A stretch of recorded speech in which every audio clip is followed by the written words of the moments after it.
Buenos días. ¿Quién les habla? Miss Elena Sánchez, profesora del CEBA San Agustín de la Molina. Siguiendo las directivas del gobierno de Aprender en Casa, dictaremos la clase que corresponde al segundo grado avanzado, el curso de Ciencia, Ambiente y Salud de la parte física. Este tema de estática lo encontraremos en la página 15 de vuestro libro. Bien. Como primera parte debemos conocer qué es la estática. La estática es una de las partes de la física que corresponde a una rama de la mecánica que estudia las condiciones que deben tener las fuerzas que actúan sobre un cuerpo o un sistema para mantenerlo en equilibrio. ¿Qué significa? Como ustedes saben que la física tiene que ver con todos nuestros movimientos. Cuando yo camino, cuando yo quiero recoger algo, cuando yo quiero colgar algo, cuando yo quiero sobreponer algo, siempre vamos a estar realizando resultantes de equilibrio que corresponden a la estática. ¿Qué significa eso? Por ejemplo, yo estoy parada en un lugar, se supone de que el piso que está debajo mío me está sosteniendo porque el piso tiene la posibilidad de resistir a varias personas y cosas, por lo tanto, yo voy a estar sin caerme, ¿no? Sin hundirme. Entonces, esta parte de la estática lo que va a resolver es cómo interactúan las fuerzas que tienen los cuerpos con los lugares donde se pegan. Y vamos a ver en la parte final unos ejercicios de diagrama de cuerpo libre para explicar esta parte de la estática. Entonces tenemos que tener bien definido, si aquí dice que se debe tener las fuerzas que actúan sobre un cuerpo, debemos saber qué es una fuerza y cuáles son sus características. Sabemos que la fuerza se representa por un vector porque se caracteriza por tener magnitud, dirección y sentido. Magnitud de tamaño, la dirección a donde va y el sentido con que se va a ejercer. Entonces, si la fuerza tiene estas tres características, va a depender cómo se le trabaje para mover algo, para empujar algo, para caer sobre determinado cuerpo o partícula. Para hallar la fuerza total, se usarán las reglas de adición vectorial para obtener la fuerza resultante. Para conocer todo este mundo de la estática, también tenemos que recordar que la física se apoya en tres leyes, las leyes de Newton. La primera ley de Newton, segunda y tercera. ¿Cuáles son estas leyes? La primera ley nos dice la ley de la inercia. ¿Qué significa la ley de la inercia? ¿De qué trata? Que todo cuerpo permanecerá en su lugar a menos que una fuerza actúe sobre él y lo cambie de posición. Esto quiere decir que si yo coloco una silla y nadie la mueve, esa silla permanecerá ahí siempre. Pero si viene un temblor o alguien lo aparta, entonces se cambiará de lado. En la segunda ley vamos a tener en cuenta cómo una fuerza va a ser igual a la masa por la aceleración. Va a intervenir la masa del cuerpo por la aceleración correspondiente. Y en la tercera ley de Newton vamos a ver que toda acción genera una reacción. Si yo coloco algo muy pesado sobre algo muy débil, se cae, obviamente. Y al caerse va a golpear o va a generar una ruptura de repente. Si alguien le molesta a una persona, la otra persona va a reaccionar. Puede ser con palabras, puede ser con de repente con las manos, puede ser con un grito, puede ser con un llanto. Pero lo que queda claro es que toda acción genera una reacción. Si nosotros hablamos con tranquilidad, lograremos que la persona nos entienda, lograremos que las personas nos escuchen. Si nosotros vamos a tratar con mucho laberinto, mucha autoridad, vamos a lograr solo que las personas se vuelvan más rebeldes. Entonces queda claro que las leyes de Newton la primera ley indica la inercia, la segunda vamos a estudiar que la fuerza será igual a la masa por la aceleración y la tercera ley que toda acción genera una reacción. Continuamos. Continuando con la clase, tenemos que recordar cuáles son las unidades que corresponden a la fuerza. Fuerza es igual masa por aceleración. Pero sabemos que la fuerza se da en newton, que la masa se da en kilo, kg, y que la aceleración es metros sobre segundo al cuadrado. Pero hay que recordar que si multiplicamos kilo por metro sobre segundo, un newton será igual a kilográmetro sobre segundo al cuadrado. Esa es la unidad de fuerza que se va a usar.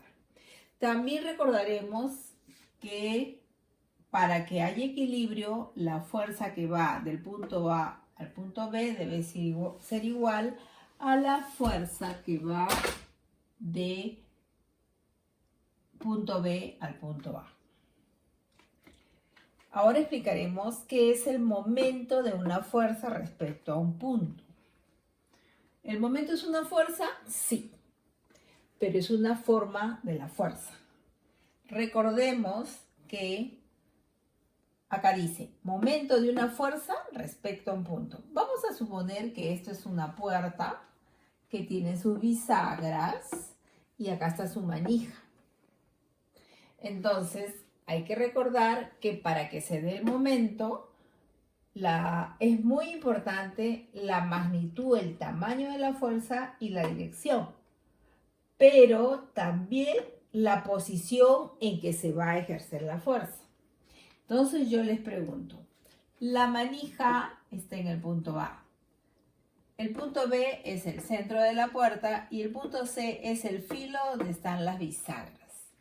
Yo pregunto, si yo quiero abrir la puerta, yo debo aplicar ¿dónde la fuerza? ¿En el punto A, en el punto B o en el punto C? Para yo abrir la puerta. El que me dice el punto C, imagínense que quiera abrir la puerta y voy a empujar la bisagra. No va a abrir. Alguna persona me dirá, yo aprieto en el centro de la puerta. Pero ahí va a demorar. Pero si yo aplico la fuerza para abrir en la manija que está situada aquí, automáticamente la puerta se abrirá. Y esa fuerza permitirá que haya una rotación sobre este eje. En ese momento estamos diciendo que estamos aplicando el momento de una fuerza. Entonces queda claro que el momento de una fuerza es la forma, la posición con que se ejerza la fuerza. ¿Es importante la magnitud de la fuerza con que yo haga? Sí. ¿Es importante la dirección? Sí. Pero también es importante la posición, cómo yo voy a ejercer esa fuerza. Continuamos. De la fuerza. Decíamos que el momento de la fuerza era la multiplicación de la fuerza por la distancia.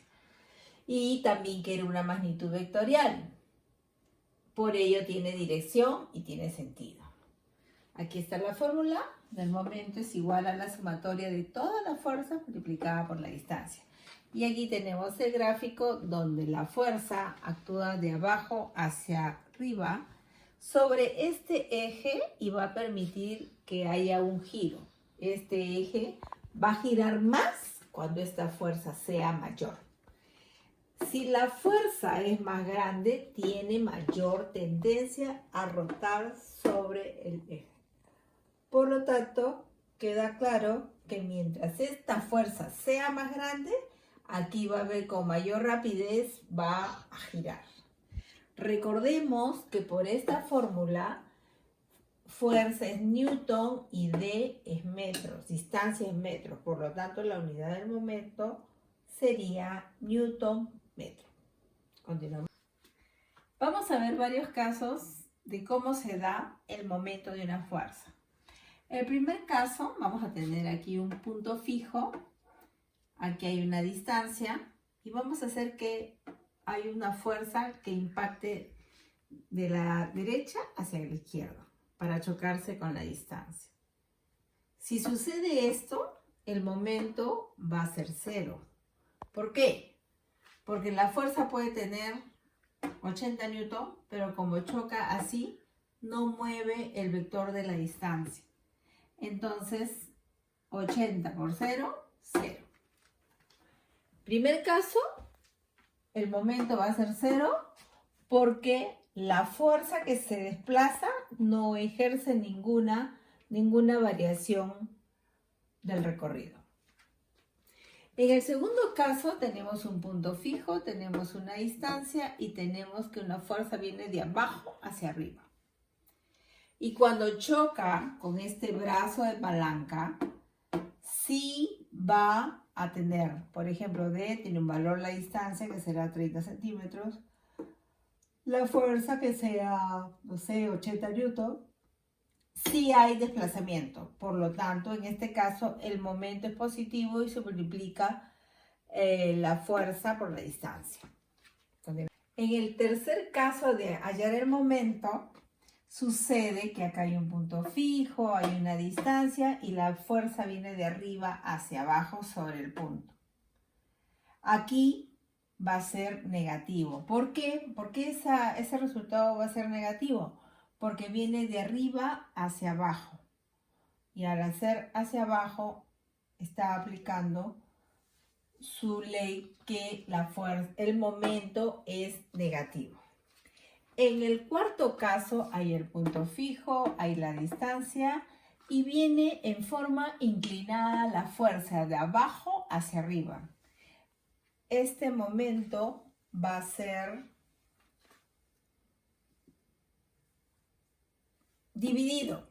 ¿Por qué? Porque el momento va a ser compartido por dos vectores, por la fuerza de X y por la fuerza de Y, que ya lo hemos visto.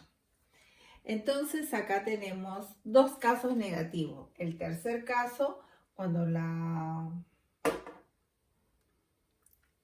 cuando viene la fuerza de arriba hacia abajo y va a hacer el movimiento, va a mover el punto O, el punto donde está D lo va a mover, lo mueve pero va a generar un momento negativo. Y el otro cuando va de abajo hacia arriba pero en forma inclinada. Al hacer esto va a formar su f de y y su f de x y al hallar el momento multiplica el negativo de la fuerza por la distancia y vamos a tener la resultante. Y volvemos a la parte donde vamos a ver la diferencia entre equilibrio y reposo. Primero, el equilibrio estático de un cuerpo rígido, ¿cuándo se va a dar? Cuando la sumatoria de las fuerzas va a ser igual a 0 y cuando la sumatoria de los momentos va a ser igual a 0. Toda esta parte de teoría la vamos a ver en el diagrama de cuerpos libres que voy a hacer dentro de un momento. Esa va a ser la parte explicativa en el ejercicio para que ustedes sepan cuándo un cuerpo está en equilibrio y cuándo un cuerpo está en reposo. Equilibrio y reposo. ¿Cuándo va a haber un reposo? Una partícula está en reposo cuando la persona ve que no hay velocidad. Eso lo sabemos todos. Algo está en reposo cuando no hay velocidad. Pero una partícula estará en equilibrio si el observador ve que no hay aceleración. ¿Ok? Entonces ya sabemos cuando una partícula está en equilibrio y cuando una partícula está en reposo. ¿Cuál es lo más común que se encuentra? ¿Una partícula en reposo? ¿Una partícula en equilibrio? No. Una partícula, lo más común es que no se dé ambas cosas. Eso es lo más común. Las partículas estarán en equilibrio y en reposo a la vez porque se darán las dos situaciones. Toda la teoría explicada, voy a hacer algunos ejemplos para que aprendamos a hacer los diagramas de cuerpo libre que se ponen DSL. El ejemplo 1, tenemos un techo de donde va a colgar un bloque. Este techo, obviamente, ustedes se tienen que dar cuenta que el bloque pesa menos que la fuerza con que lo sostiene el techo. Porque si el bloque pesara más, esto se cayera. ¿Cómo hacemos el diagrama de cuerpo libre? Sacamos el bloque hacia un lado y luego decimos, si aquí está colgando, quiere decir que hay una tensión. Y este bloque tiene un peso, ¿correcto? Entonces, ese bloque va a jalar, va a caer hacia abajo otro vector que representa el peso. Vuelvo a repetir. Esto es un techo de donde pende un bloque. El bloque pesa menos que la fuerza que le da el techo. Obviamente, para hacer el diagrama de cuerpo libre, voy a expresar las fuerzas que lo sostienen. Saco el bloque acá y el cable que lo unía va a ser para mí la tensión 1. Este cable está pendiente del techo y hacia abajo cae el peso del cuerpo. Continuamos. Entre los ejemplos también va a figurar, por ejemplo, aquí hay una pared de donde pende un cable que sostiene a una esfera. Para nosotros realizar el diagrama de cuerpo libre, o sea, analizar las fuerzas que están aquí interactuando, retiramos la circunferencia acá. Y sabemos que esta pared le está ejerciendo un apoyo. Quiere decir que aquí hay una fuerza que lo está empujando a esta circunferencia. También vemos el cable, que es la tensión que lo va a hacer que cuelgue. Y esto, entonces, la fuerza sería para arriba, porque está pendiendo de este cable. Y sabemos que el cuerpo tiene un peso, por lo tanto, esa fuerza caería hacia acá.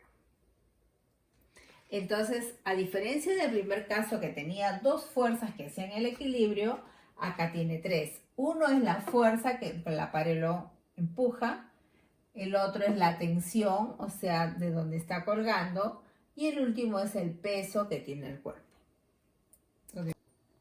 Bien, en el ejemplo 3 tenemos también que hacer un diagrama de cuerpo libre. En este caso acá tenemos un techo de donde penden dos cables y van a sostener un bloque. Y si me dicen a mí que haga el diagrama de cuerpo libre, yo me daré cuenta que estos dos cables están jalando del techo. Sería este en mi tensión 1 y este en mi tensión 2. Y luego tengo aquí que va a colgar este cable, está sosteniendo este bloque. Por lo tanto, aquí habrá el peso del cuerpo. Tensión 1, tensión 2 y colocaremos el peso del bloque.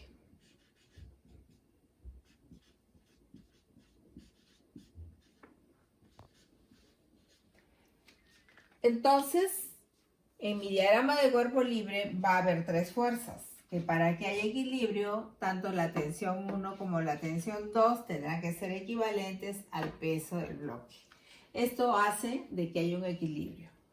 Acá tenemos un ángulo alfa que estará trasladado acá por ángulos opuestos y un ángulo beta que estará representado acá. En el ejemplo 4 tenemos aquí una especie de pared donde vemos que hay una circunferencia que está pendiendo de un cable y arrimada sobre ella hay otra circunferencia. Para hacer el diagrama de cuerpo libre tenemos que sacar a ambas circunferencias y luego, en el caso de la primera circunferencia, acá tiene un peso, el cable que lo sostiene sería la tensión 1, la pared empuja hacia allá, esa sería mi fuerza 1. En el caso de la segunda figura, tiene un peso, correcto, peso 2, y también la pared lo empuja hacia adentro, y esa sería mi fuerza 2. Entonces, nosotros, ¿qué tenemos que saber para saber si está en equilibrio? ¿Qué debemos hacer para saber si está en equilibrio? Que todas las fuerzas deben anularse, sabiendo que hay algunas hacia abajo, otras hacia arriba, otras hacia el costado derecho y otras al costado izquierdo. Continuamos. En el quinto ejemplo tenemos una rótula que está pegada en la pared y que sostiene una barra. Tenemos una cuerda que va a estar jalando desde la pared y va a coger la barra. Entonces ahora le vamos a hacer su diagrama de cuerpo libre.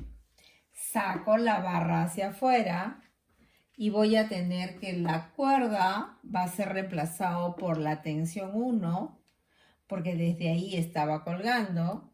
Sabemos que la barra tiene un peso.